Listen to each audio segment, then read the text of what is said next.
César était un petit canard qu'on avait surnommé César parce qu'il était né alors que ses parents revenaient d'un voyage dans le midi de la France. Il faut dire que les parents de César étaient des canards migrateurs. Ils passaient leur vie à parcourir le monde et le soir, à la veillée, les souvenirs qu'ils racontaient étaient pour le petit canard de merveilleuses histoires. Moi, lorsque je serai grand, je ferai le tour du monde, se disait-il sans cesse.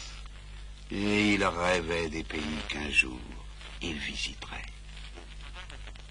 César et ses parents vivaient sur les bords d'un fjord de Norvège. Mais, un matin, le vent du nord souffla et le vieux canard qui commandait la bande rassembla tout le monde. L'hiver approche. Il faut partir d'ici. Demain, nous prendrons le chemin de l'Australie. Qu'est-ce que c'est, l'Australie? Une grande île où il y a des moutons et des kangourous. Et c'est par où que nous passerons pour aller en Australie? D'abord, nous survolerons l'Europe, après une partie de l'Asie et enfin la mer pendant des semaines et des semaines. L'Europe. Le petit canard en rêvait depuis qu'il était né. Il allait enfin découvrir les merveilles dont on lui avait parlé. Et toute la nuit, il y pensa. Il imagina qu'il survolait la cathédrale Sainte-Basile à Moscou, qu'il discutait avec les pigeons de la place Saint-Marc à Venise, avec ceux de la place Saint-Pierre à Rome, qu'il se posait sur l'Acropole. Il rêva tellement que, lorsqu'à 3 heures du matin la bande se rassembla, César n'avait pas réussi à fermer l'œil de la nuit. Nous allons rencontrer du brouillard au-dessus de la mer du Nord. Restez bien groupés si vous ne voulez pas vous égarer. Le chef donna le signal du départ. Les canards tournoyèrent un moment dans le ciel, puis formèrent un grand V et prirent la direction du sud.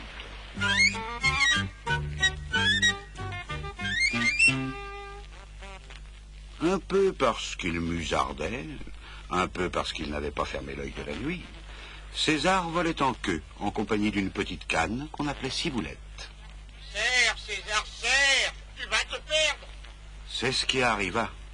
À force de traîner, le petit canard et la petite canne s'aperçurent brusquement qu'ils ne voyaient plus les autres et qu'ils se trouvaient seuls, perdus dans le brouillard au-dessus de la mer du Nord.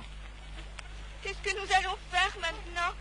La seule solution, c'est d'aller en Australie si nous voulons retrouver les autres. Tu sais par où il faut passer, toi? Ou aller en Australie? D'abord, on doit survoler l'Europe. Après, l'Asie. Après, une mer immense. Mais comment nous ferons pour savoir si nous sommes arrivés? Il n'y a pas à se tromper. Mon tata m'a expliqué que l'Australie est une île pleine de moutons et de kangourous. Ciboulette n'osa pas répliquer que ces renseignements lui paraissaient bien minces pour leur permettre d'arriver au but. Et pendant des heures, ils volèrent au hasard, au milieu de la brume.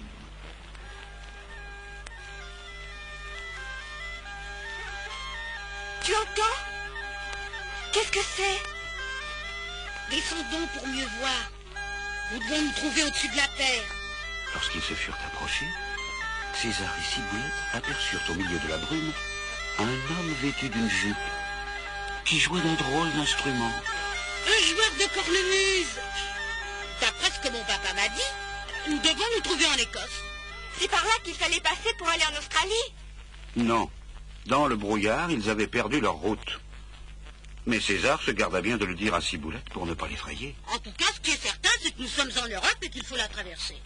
La sagesse aurait voulu que César et Ciboulette ne perdent pas de temps et volent en droite ligne. Mais le petit canard était trop curieux pour être raisonnable. Il voulait visiter cette Europe dont on lui avait tant parlé. Et sous prétexte de chercher sa route, il conduisit Ciboulette à Paris, une ville retournée.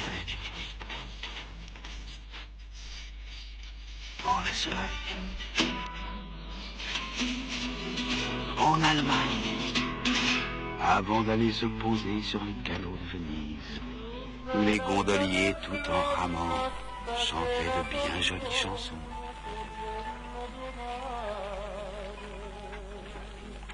On est bien ici. Si nous y restions pour y passer l'hiver. Tu n'es pas fou, non?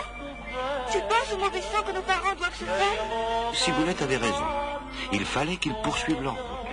Mais dans quelle direction? Le mieux serait que tu demandes. Malheureux César.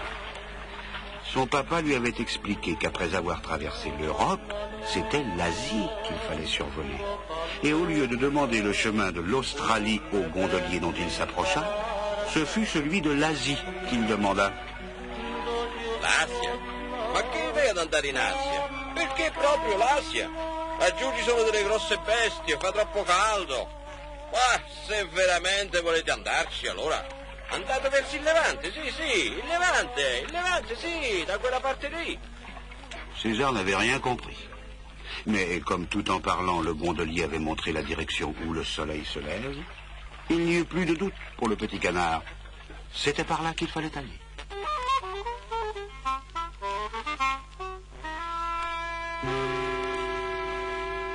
Le lendemain, César et Ciboulette reprirent leur route. Ils survolèrent une mer qui était bien plus bleue que celle rencontrée jusqu'à présent, puis une terre où les habitants aimaient beaucoup faire de la musique. J'en ai entendu parler. Ce doit être des tziganes. Pendant des jours, ils volèrent. Puis, un matin, Ciboulette fit une étrange constatation. Comme c'est drôle. Les gens d'ici ne sont pas comme les autres. Au lieu d'être blancs, ils sont jaunes. Alors, c'est que nous sommes au-dessus de l'Asie. Ils ne pouvaient pas savoir qu'au lieu d'aller vers l'Australie, ils allaient vers l'Inde. César fut très surpris d'entendre une musique étrange. On ne lui avait jamais parlé de quelque chose qui ressemblait à ça. Regarde, César. Qu'est-ce que c'est que cette bête? C'était un éléphant qui transportait à l'aide de sa trompe un énorme tronc d'arbre. De cela non plus, on n'avait jamais parlé à Ciboulette et à César. Tu es sûr que nous sommes sur la bonne route? C'est l'Asie, Ciboulette. Et il faut survoler l'Asie pour arriver en Australie. Pendant des jours, les deux petits canards allèrent de surprise en surprise. Ils virent des tigres, des montagnes immenses, des drôles de maisons qui avaient plusieurs toits relevés aux angles. Enfin, César, tu as déjà entendu parler de ces choses-là. Le petit canard n'osa pas répondre. Lui aussi commençait à se demander si le gondolier ne s'était pas trompé et quel était ce pays étrange qu'il traversait. Les gens qu'il rencontrait avaient maintenant les yeux bridés. Et les deux petits canards, de plus en plus désemparés, étaient prêts à faire demi-tour lorsque Ciboulette poussa un cri de joie. La mer! Ils avaient retrouvé la mer. Il n'y avait plus de doute. C'était bien l'Asie qu'ils venaient de traverser et l'Australie devait se trouver droit devant eux. Pendant quelques jours, pour reprendre leurs forces, les deux petits canards s'arrêtèrent dans une île qui, à cause de ses usines de postes de radio et d'appareils de photo, ressemblait beaucoup à l'Europe. Puis un matin, ils s'élancèrent au-dessus de l'océan Pacifique, persuadés que c'était la dernière étape avant d'arriver en Australie. Tandis qu'ils volaient, côte à côte, Ciboulette et César ne pouvaient s'empêcher de penser à tout ce qu'ils avaient vu dans les pays mystérieux qu'ils venaient de survoler. En tout cas, nous en aurons des choses à raconter. Ne t'éloigne pas! Et durant des heures, les pauvres petits canards ballottaient dans tous les sens, n'eurent que la ressource de se laisser emporter par le vent, comme des...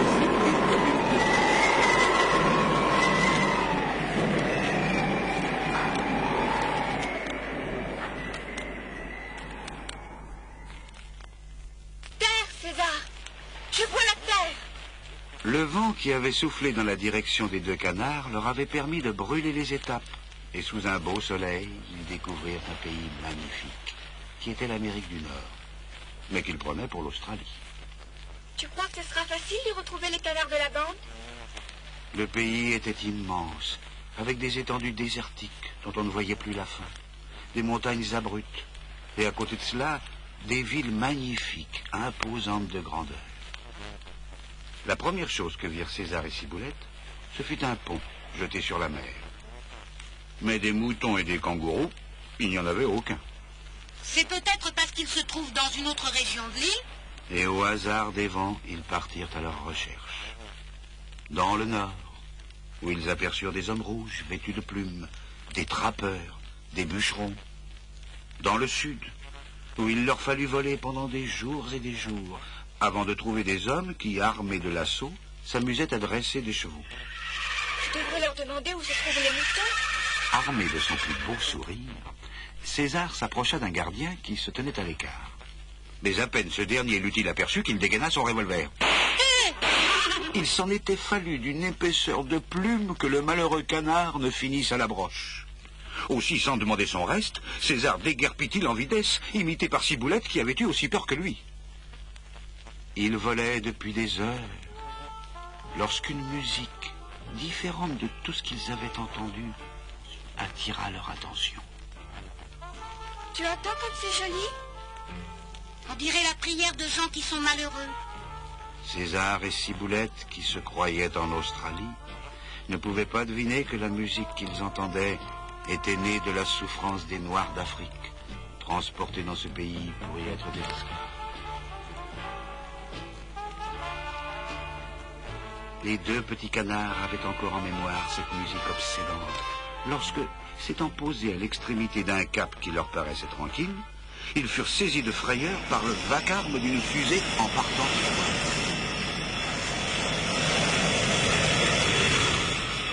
Eh bien, si c'est ça l'Australie, nous aurions mieux fait de rester en Norvège. En tout cas, ce qui est certain, c'est que des moutons et des kangourous, nous n'en avons pas vu beaucoup. Ils se trouvent peut-être plus au sud. Peut-être. Et reprenant leur vol, César et Ciboulette descendirent vers l'Amérique du Sud, qu'ils continuaient à prendre pour l'Australie. Tu entends, César? C'est peut-être la musique des gardiens de moutons. Il y avait des jours que César et Ciboulette avaient quitté l'Amérique du Nord. Ils avaient survolé la jungle peuplée d'animaux sauvages et venaient d'arriver devant d'énormes montagnes dont ils ne pouvaient pas savoir qu'elles faisaient partie de la cordillère des Andes.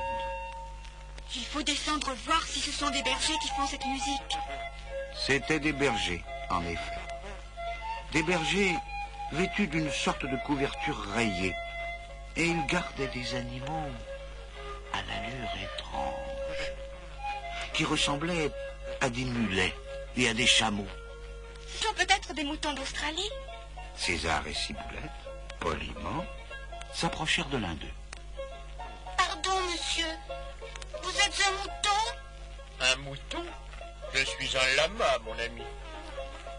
Un lama? On ne te l'avait pas dit qu'il y avait des lamas en Australie? Comment l'Australie? Nous sommes en Amérique. En Amérique? Oui, l'Amérique du Sud. Qu'est-ce que c'est l'Amérique? Un continent comme l'Europe, l'Afrique. Ça alors, je n'en ai jamais entendu parler. C'est peut-être parce qu'aucun canard n'est venu jusqu'ici.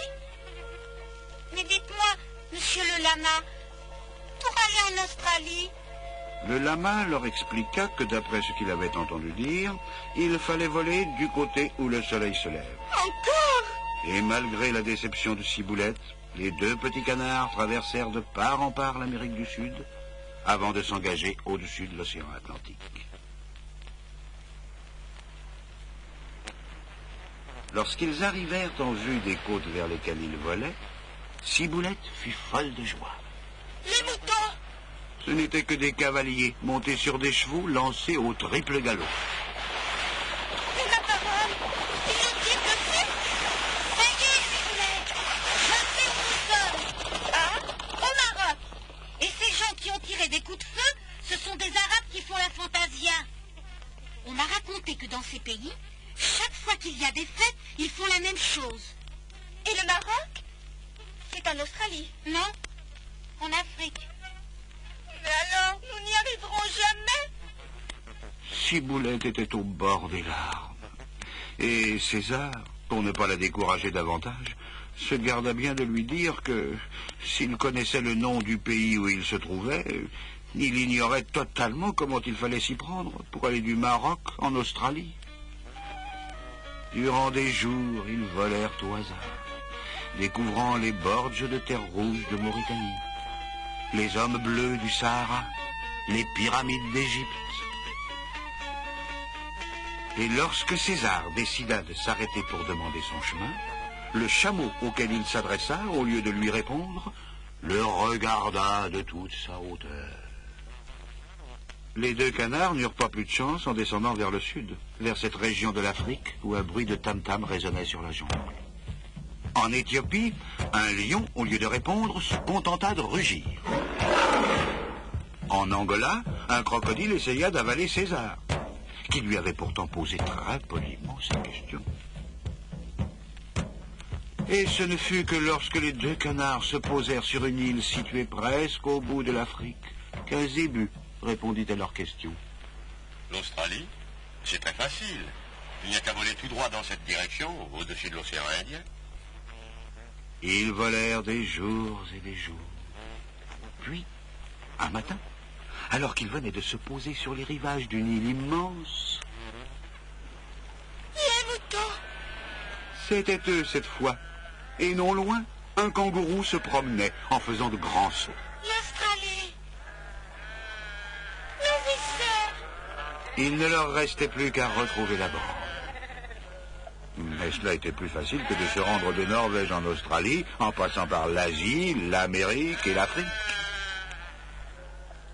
Un soir, alors qu'ils se trouvaient auprès d'un lac, un canard fondit du ciel et se précipita sur eux. César, mon petit.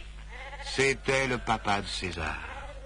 On les entoura, on les interrogea, et lorsque le vieux canard qui servait de chef et de guide apprit qu'ils avaient fait le tour du monde, il resta béat d'admiration. À ton âge, le tour du monde. Écoute, César, je commence à me faire vieux et ce pays me plaît. J'ai décidé d'y rester et d'y prendre ma retraite. C'est toi, désormais, qui conduiras la bande et la guideras. C'est ainsi que César, le petit canard qui rêvait de faire le tour du monde, devint le chef de la bande des canards. Au lieu de leur faire emprunter tous les ans la même route, comme l'avaient fait les chefs qui l'avaient précédé, il les conduisit un peu partout dans le monde, et en quelques années, il devint l'explorateur le plus réputé que l'on ait connu depuis 17 générations de canards.